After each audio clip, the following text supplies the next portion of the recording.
राधे राधे। आप सभी को रक्षाबंधन की बहुत सारी शुभकामनाएं। इस रक्षाबंधन की शुभकामनाएं तो क्या अच्छे से दूं, पर ये अवश्य कहूँगी हृदय से कि 2021 का रक्षाबंधन आपके जीवन में बहुत अच्छा है। और इस रक्षाबंधन की बधाई इस रूप में मुझे देना अच्छा लग रहा है कि रक्षाबंधन जो एक त्यौहार है वो रक्षा का त्यौहार है, सुरक्षा का त्यौहार है। इस समय हम सबका भ्राता बनने की आवश्यकता है परमात्मा को कि हमारी रक्षा करे इस विपत्ति से, इस कोरोना की महामारी से पूरे विश्व की रक्षा करे। रक्षाबंधन का त्यौहार बहुत विशेष है और ये एक सात्विक त्यौहार है, बहुत पवित्र त्यौहार है। हमारे यहाँ जो त्योहारों की परंपरा है, एक दिन नियुक्त करते हैं हम लोग कि आज का दिन इसके लिए है ताकि खुशियाँ बिखर सके। इस संसार में जो कुछ भी है वो प्रेम और भावना है। आप किसी भी व्यक्ति के जीवन में देख लो, अगर उसके जीवन से प्रेम और भावनाओं का ताना बाना हटा दिया जाए तो उस व्यक्ति के जीवन में कुछ नहीं रह जाएगा, वो एक जीवित लाश है। भावनाओं के, इस प्रेम के, इस बिखराव को बनाए रखने के लिए हमारे देश ने बहुत पहले से प्रयास किया है। हालांकि विदेश से भी प्रयास हुए हैं, तभी तो वो वन डे मनाते हैं, कभी मदर्स डे, कभी फ्रेंडशिप डे, कभी फ्लावर डे आदि आदि। वो अपने ढंग से मनाते हैं, खुशियों को बिखेरने का एक बहाना है। तो हमारे यहाँ किसी ने हमारी सुरक्षा करी, जो हमारी रक्षा करते हैं, जो हमारे लिए चिंता करते हैं, हम उनके प्रेम को कैसे व्यक्त करें, उसके प्रति प्रेम को कैसे व्यक्त करें। तो एक सात्विक प्रेम का त्यौहार है ये रक्षाबंधन। रक्षाबंधन आरंभ वहाँ से हुआ जब संतों में बैठक चल रही थी कि कौन सा देवता अहंकार मुक्त है, और भृगु ऋषि को ये दायित्व दिया गया कि जाके पता करो। तो भृगु ऋषि गए और उन्होंने पता किया। पता कैसे किया कि भोले बाबा को तो माने अपशब्द कहने लगे, ब्रह्मा जी को भी ऐसे, और भगवान नारायण के तो वक्ष पर ही जाकर के लात का प्रहार कर दिया।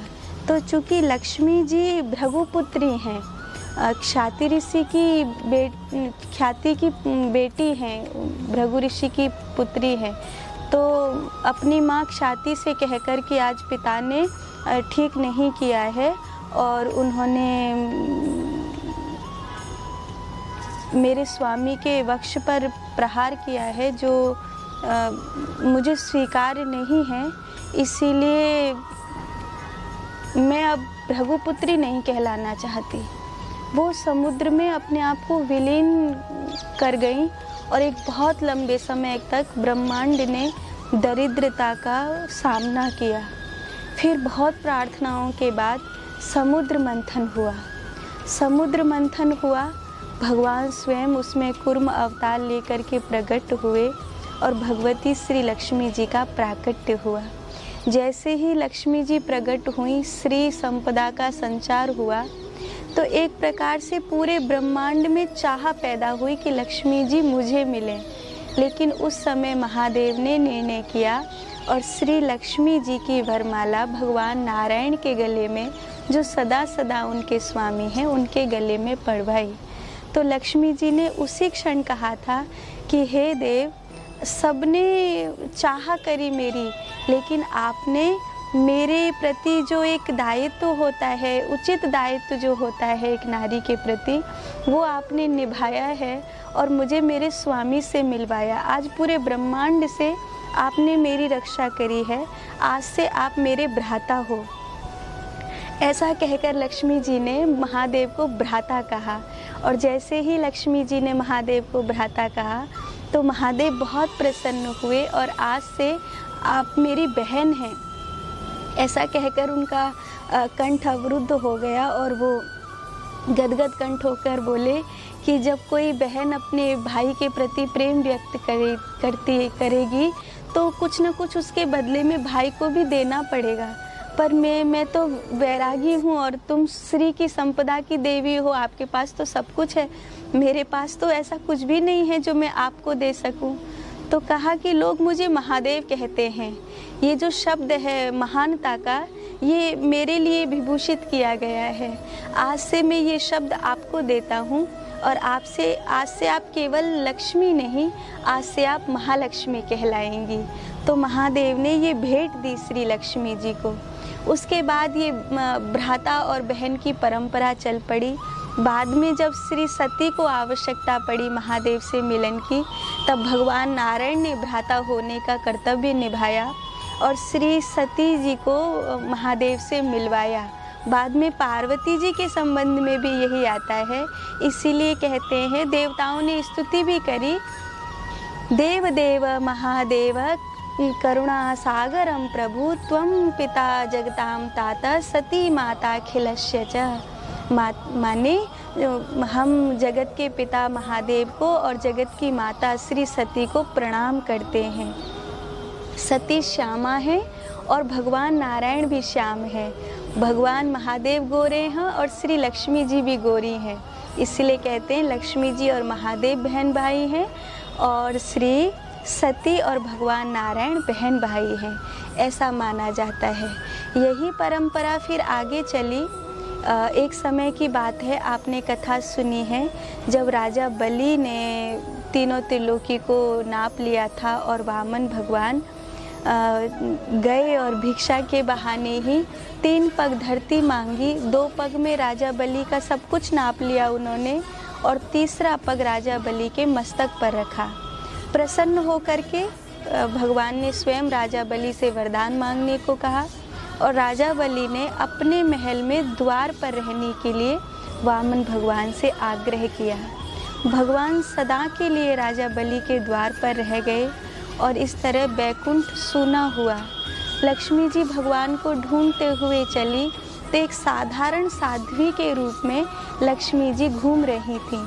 तो राजा बलि की जो पत्नी है विंध्याबली, उन्होंने श्री लक्ष्मी जी को साध्वी के स्वरूप में देखा। हालांकि उन्होंने पहचाना नहीं था कि ये लक्ष्मी जी हैं, पर एक तेजस्वी साध्वी हैं। तो वो उनको अपने घर ले आई, आतिथ्य किया, बहुत सम्मान किया, स्वागत किया, घर में रखा। और उन्हीं दिनों चर्चा हो रही थी, राजा बलि की सुरक्षा पर बहुत बड़ा प्रश्न चिन्ह खड़ा हुआ था। तो साध्वी के रूप में है लक्ष्मी जी और उन्हीं के सामने ये चर्चा हो रही है कि राजा बलि की सुरक्षा कैसे करी जाए। और इस समय लगता नहीं है कि राजा बलि स्वस्थ रह पाएंगे।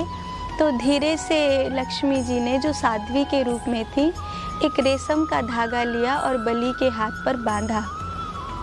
येन बद्धो बलि राजा दानवेंद्र महाबला, हे दानियों में श्रेष्ठ, मैं ये धागा बांधकर तुम्हें आशीर्वाद देती हूँ कि तुम्हारी सदा सुरक्षा रहे। और यहाँ से वो जो दिन था जिस दिन ये घटना घटी, वो दिन था श्रावण की पूर्णमासी का दिन। तो राजा बलि गदगद हो गए कि इतना बड़ा सम्मान देवी आपने मुझे दिया, आप माता के समान जान पड़ती हैं, मैं आपको बारंबार प्रणाम करता हूँ हे भगवती। मैं आपको इसके बदले में क्या दे सकता हूँ? आपने जो दिया है मैं उसके बदले में आपको प्रसन्न करने के लिए क्या दूँ? और तभी लक्ष्मी जी की दृष्टि पड़ी द्वार पर खड़े अपने स्वामी की ओर। लक्ष्मी जी ने धीरे से कहा, अगर कुछ दे सकते हो तो तुम्हारे द्वार पर जो बंदी बनकर खड़े हैं उनको ही मुझे दे दो। और जैसे ही ये कहा, तुरंत राजा बलि पहचान गए कि ये साध्वी कोई साध्वी नहीं है, वस्तुतः ये श्री लक्ष्मी हैं जो अपने नारायण को प्राप्त करने के लिए आई हैं। राजा बलि ने ठगासा होकर कहा था, मैं वचन दे चुका हूँ, दे तो दूंगा, लेकिन क्या ये मेरे साथ अन्याय नहीं है कि मैंने सब कुछ खोकर भगवान को पाया और आप मुझसे भगवान को छीन कर ले जा रही हैं?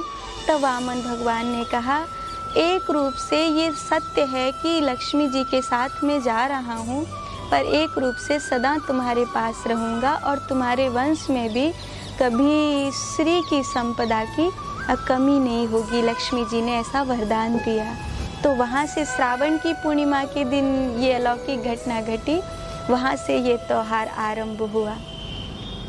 आज भी बहुत सारी बहनें ऐसी हैं जो अपने भाई को अगर वो गलत मार्ग पर चला गया हो तो सुधारने के लिए कुछ न कुछ ऐसा जतन करती हैं कि इस राखी के त्यौहार के बहाने ही वो अपनी बुरी आदतों से छूट जाए। कम से कम मैं और कोई तोहफ़ा न मांगूँ और कोई उपहार न मांगूँ, इतना कह सकूँ कि मेरे भाई में ये आदत ख़राब हो गई है।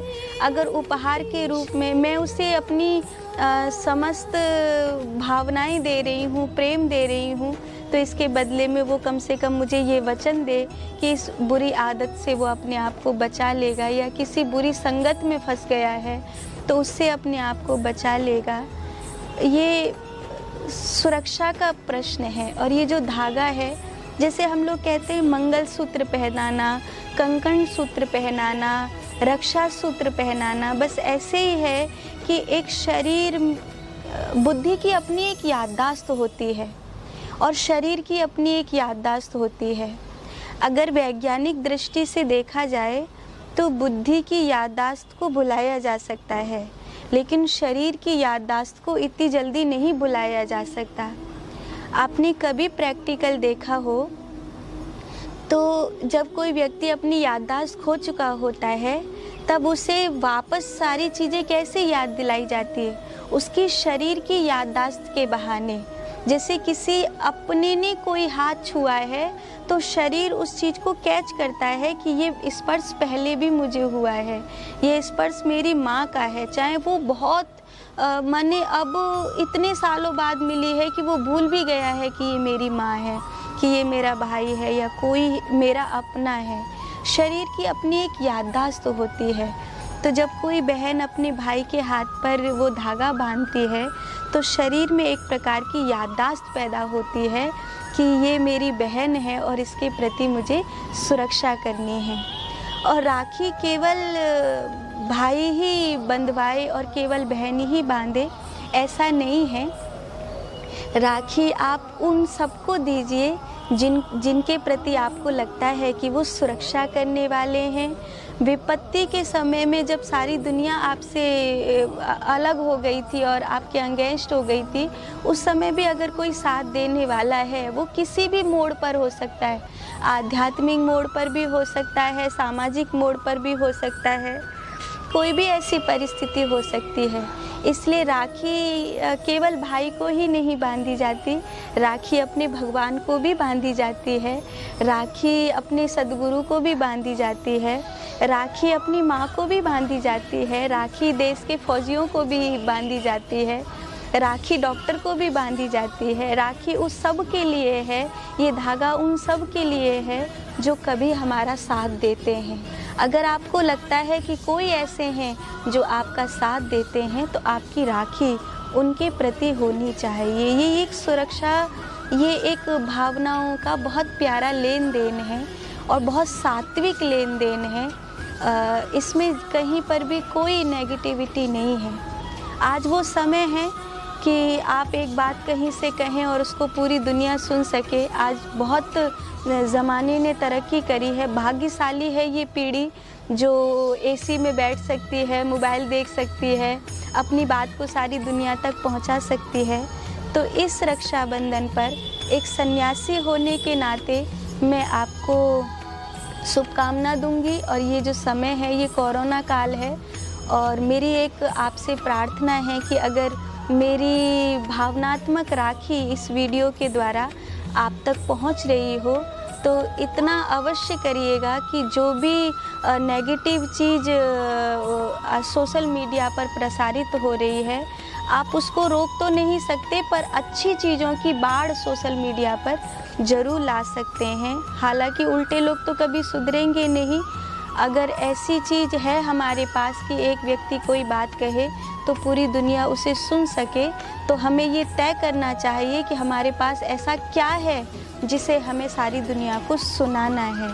तो अगर गलत लोग कुछ गलत चीज़ें परोस रहे हैं तो मेरी आपसे प्रार्थना है कि इतनी अच्छाई को परोसिए, इतनी अच्छाई की बाढ़ लाइए इस रक्षाबंधन पर। अगर आप कुछ अच्छा कर पाते हैं और घर में बैठे हैं, काम तो इस समय ज़्यादा आपके पास है नहीं, पर अगर कुछ अच्छा कर पाते हैं तो मैं आपसे प्रार्थना करती हूँ कि आप अपनी ओर से पूरी दुनिया के लिए, समाज के लिए कुछ अच्छा संदेश हो सकता है तो वो अवश्य दीजिए। मैं मेरी ओर से, माँ कृपा फाउंडेशन की ओर से आप सभी को इस रक्षाबंधन की बहुत सारी शुभकामनाएं देती हूँ। परमात्मा आपके जीवन में मंगल लाए, सुरक्षा लाए, आप स्वस्थ रहें और सुरक्षित रहें। इसी मंगल कामना के साथ राधे राधे।